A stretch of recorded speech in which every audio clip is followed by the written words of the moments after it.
नमस्कार मित्रों, Shri Ram study portal में आपका स्वागत है। जैसा कि आप जानते हैं, ये हमारा यूट्यूब चैनल कॉम्पिटिटिव एग्जाम्स को ध्यान में रख के बनाया गया है ना। तो चलिए, आज जो हम जिस सेशन के बारे में बात करने वाले हैं वो ज्योग्राफी का इंट्रोडक्शन है कि ज्योग्राफी क्या है, हम ज्योग्राफी में कौन कौन से सेगमेंट पढ़ने वाले हैं, कौन कौन से इम्पोर्टेंट सेगमेंट हैं जो हमारे कॉम्पिटिटिव एग्जाम्स में पूछे जाते हैं। और मेनली ये कॉम्पिटिटिव एग्जाम को ही ध्यान में रख करके बनाया गया है। ठीक, चलिए तो हम स्टार्ट करते हैं ज्योग्राफी के बारे में इंट्रोडक्शन। जो भी हम देखेंगे इंट्रोडक्शन है आज। ठीक, ज्योग्राफी है क्या? तो जियो का मतलब होता है अर्थ, है ना। अर्थ के ग्राफी के बारे में हम पढ़ने वाले हैं। तो इसमें हम फिजिकल ज्योग्राफी के बारे में स्टडी करेंगे और इंडियन ज्योग्राफी के बारे में स्टडी करेंगे। फिजिकल ज्योग्राफी में हम क्या क्या कवर करेंगे? जियोमार्फोलॉजी, क्लाइमेटोलॉजी एंड ओशनोग्राफी। अब यहाँ पे एक चीज क्लियर कर दें, जियो का मतलब होता है अर्थ, मार्फो का मतलब होता है structure land forms, and logy का मतलब होता है स्टडी, है ना। यानी कि लैंड फॉर्म्स के बारे में स्टडी करना है। क्लाइमेट यानी मानसून, जलवायु के बारे में स्टडी करेंगे। ओशनोग्राफी एंड समुद्र विज्ञान है ये। ओशनोग्राफी मतलब समुद्र विज्ञान, यानी ओशियानिक स्ट्रक्चर के बारे में पढ़ेंगे, ओशियानिक चीजों के बारे में हम स्टडी करेंगे। ठीक है, अब चलिए देखते हैं कि जियो मार्कोलॉजी में हम कौन कौन से सेगमेंट को कवर करेंगे। और ऐसा नहीं है कि ये जो 10 टॉपिक दिया गया है 10 मिनट में खत्म होने वाला टॉपिक है। ये कम से कम 30 घंटे का सेशन है, 25 से 30 घंटे का सेशन है ये। ठीक, चलिए, और जो यहाँ पे पहला सेगमेंट है यूनिवर्स, यूनिवर्स के बारे में हम पढ़ेंगे तो, लेकिन इसको सबसे लास्ट में कवर करेंगे। क्यों? क्योंकि जो भी कॉम्पिटिटिव एग्जाम्स हैं, प्रीवियस ईयर का क्वेश्चन पेपर आप उठा करके देखिएगा तो पता चलेगा कि यूनिवर्स से बहुत ही कम क्वेश्चन अराइज किए गए हैं, बहुत ही कम क्वेश्चन पूछे गए हैं, है ना। तो जो सबसे इंपॉर्टेंट सेगमेंट है उसको हम सबसे पहले कवर करेंगे, और जो थोड़ा सा इरिलीवेंट टाइप का, रिलीवेंट तो है लेकिन थोड़ा सा, है ना, तो उसको हम बाद में कवर करेंगे। ठीक, अब हम देखेंगे लैटिट्यूड एंड लॉन्गिट्यूड क्या होते हैं, है ना। लैटिट्यूड के बारे में पढ़ेंगे, लॉन्गिट्यूड के बारे में पढ़ेंगे। लैटिट्यूड और लॉन्गिट्यूड का सिग्निफिकेंट क्या है, इसको हम क्यों पढ़ते हैं, ये होते क्या है, इसका इम्पोर्टेंट रोल क्या है, ये सारी चीजों को हम पढ़ेंगे।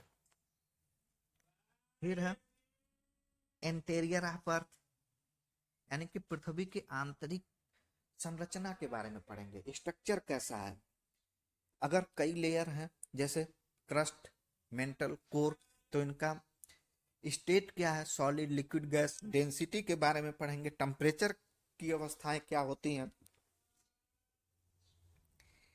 लिथोस्फेयर क्या होता है, हाइड्रोस्फेयर क्या होता है ना, स्टेनोस्फेयर क्या होता है, डेंसिटी कैसे डिक्रीज होती है या इंक्रीज होती है, अर्थ के इंटीरियर में कैसे चीजें फॉर्म होती हैं कि वैल्केनिक इरप्शन होता है, अर्थक्वेक आता है ना, सिस्मिक वेव के बारे में पढ़ेंगे, सारी चीजें पढ़ने वाले हैं। फॉर्मेशन ऑफ लैंड फॉर्म, जैसे यहाँ पे आप देख रहे हैं माउंटेन है, प्लेटू है, ट्रेंच है, रिवर्स है, फ्लो हुई है, वेजिटेशन से है।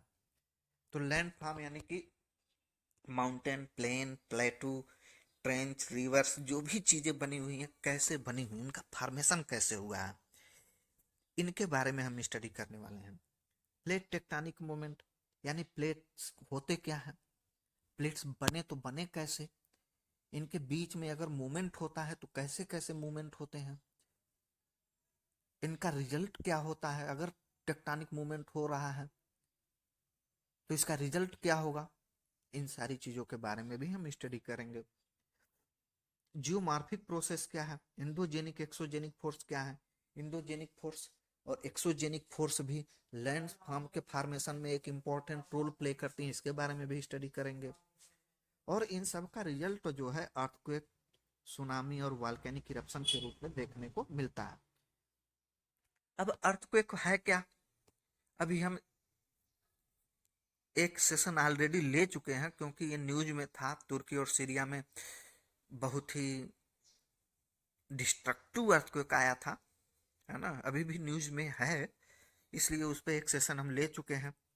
सुनामी क्या है, वॉल्केनिक इरप्शन क्या है, इन सब के बारे में स्टडी करने वाले हैं, है ना।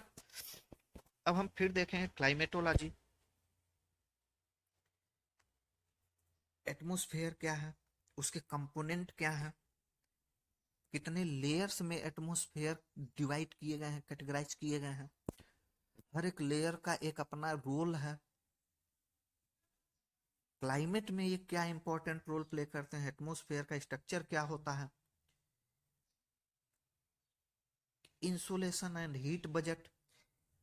इंसुलेशन जो है वो दो वर्ड से मिलकर के बना हुआ है, सोलर एंड रेडिएशन, यानी कि इनकमिंग सोलर रेडिएशन, जो सन से हम सोलर रेडिएशन रिसीव कर रहे हैं वही सोलर रेडिएशन है ना, इंसोलेशन। हीट बजट क्या है, जैसे सोलर रेडिएशन अर्थ रिसीव किया और जितना यूनिट रिसीव किया उतना ही यूनिट कहीं न कहीं यूनिवर्स में, स्पेस में रिलीज भी करेगा, तब तो जाकर के हमारे अर्थ सरफेस का टेम्परेचर बैलेंस होगा। अदरवाइज अगर हम रिसीव ही करेंगे तो टेम्परेचर बढ़ जाएगा, टेम्परेचर बढ़ेगा तो कहीं न कहीं एडवर्स कंडीशन क्रिएट होगा, जो हमारे लिए एक प्रतिकूल दशाएं पैदा करेगा, है ना। तो हीट बजट के बारे में पढ़ने वाले, टेम्परेचर पोल पे क्या है, इक्वेटर पे क्या है, जैसे जैसे लोअर लैटिट्यूड से हायर लैटिट्यूड की तरफ जाएंगे टेम्परेचर में क्या इफेक्ट पड़ता है, कैसे इंक्रीज होता है या डिक्रीज होता है। एटमॉस्फेरिक सर्कुलेशन, प्रेशर बेल्ट के बारे में पढ़ने वाले हैं। एटमॉस्फेरिक सर्कुलेशन क्या है, प्रेशर बेल्ट कैसे क्रिएट होते हैं, उसमें टेम्परेचर का एक इम्पॉर्टेंट रोल होता है, कैसे होता है, इन सब के बारे में भी हम स्टडी करेंगे। विंड क्या होते हैं, primary wind, secondary wind, tertiary wind क्या है, इनके बारे में स्टडी करेंगे। क्लाउड, क्लाउड का फॉर्मेशन कैसे होता है, और ये क्लाउड रेनफॉल में क्या इंपॉर्टेंट रोल प्ले करते हैं। साइक्लोन क्या है, एंटी साइक्लोन क्या है, इसका फीचर क्या है, कैसे साइक्लोन आते हैं, कैसे एंटी साइक्लोन आते हैं, कब आते हैं, इसका इफेक्ट क्या पड़ता है हमारे इन्वायरमेंट पे, इस सब चीज के बारे में हम पढ़ने वाले हैं। क्लाइमेटिक रीजन, यानी कि इतना सारा पढ़ने के बाद हम देखेंगे कि कौन कौन से रीजन हैं, वहाँ का क्लाइमेट कैसा है, उनके फैक्टर्स के बारे में पढ़ेंगे, है ना। चलिए अब देखेंगे ओशनोग्राफी।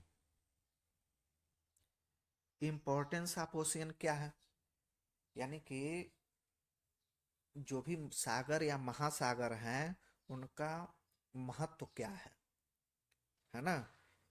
डीप सी प्लेन क्या है, ओशियानिक टेम्परेचर है तो कैसे क्रिएट होते हैं, घटता है, बढ़ता है। लिथोस्फीयर के कंपेयर में हाइड्रोस्फीयर का टेम्परेचर कैसे इंक्रीज होता है या डिक्रीज होता है, क्या इफेक्ट पड़ता है। सॉलिनिटी क्या है,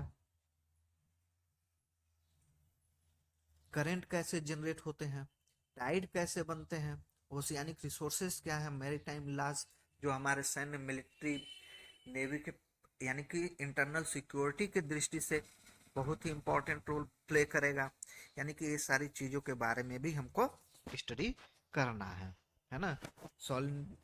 जो सैलिनिटी है उसमें हम देखेंगे टाइड पे, या फिर ये कोरल रीफ के बारे में पढ़े होंगे।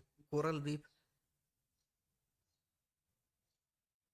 उनको जनरेट होने या उनके सस्टेनेबिलिटी के लिए कितना सोलेनिटी चाहिए होती है, सबसे ज्यादा सोलेनिटी कहाँ पे है, सबसे कम सोलेनिटी कहाँ की है, सोलेनिटी को अफेक्ट करने वाले कारक क्या क्या हैं, इन सब चीज़ों के बारे में हम पढ़ने वाले हैं। करंट कैसे जनरेट होता है, करंट जनरेट होता है, टेम्परेचर प्रेशर का इम्पोर्टेंट रोल क्या है, ये सब चीज के बारे में हम स्टडी करेंगे। लास्ट जो सेगमेंट है हमारा इंडियन ज्योग्राफी के बारे में है। तो इंडियन ज्योग्राफी में हम सबसे पहला चीज जो पढ़ेंगे साइज एंड लोकेशन। साइज क्या है, अर्थ पे इंडिया का लोकेशन क्या है, अगर ग्लोब पे हम बात करें तो इंडिया का लोकेशन क्या है, लैटिट्यूडनल और लॉन्गिट्यूडनल एक्सटेंट क्या है, अगर हमको ये लोकेशन अर्थ सरफेस पे मिला हुआ है तो इसका सिग्निफिकेंट क्या है, इकोनॉमिक सिग्निफिकेंट क्या है, सैन्य की दृष्टि से स्ट्रेटेजिक सिग्निफिकेंट क्या है, क्लाइमेटिक सिग्निफिकेंट क्या है ना, ये सब चीज़ों के बारे में देखने वाले हैं। फिजिकल फीचर यानी कि जियोमॉर्फोलॉजी का ही एक टॉपिक हो गया, सब टॉपिक। जैसे हम माउंटेन प्लेन प्लेटू की बात कर रहे थे, सेम उसी तरीके से इंडिया में Himalaya, north east Himalayan, Deccan plate, eastern Ghat, western Ghat के बारे में पढ़ेंगे, है ना। इनका फॉर्मेशन कैसे हुआ, ड्रेनेज सिस्टम यानी कि जो भी नदियां हैं, अपवाह तंत्र क्या है, कौन सी रिवर कहाँ से ओरिजिन हो रही है, कहाँ से फ्लो हो रही है, वाटर कहाँ ड्रेन करती है, इसका इंपॉर्टेंट रोल क्या है, इनको प्रोटेक्ट करने के लिए कौन कौन सी पॉलिसीज लाई गई हैं गवर्नमेंट के माध्यम से,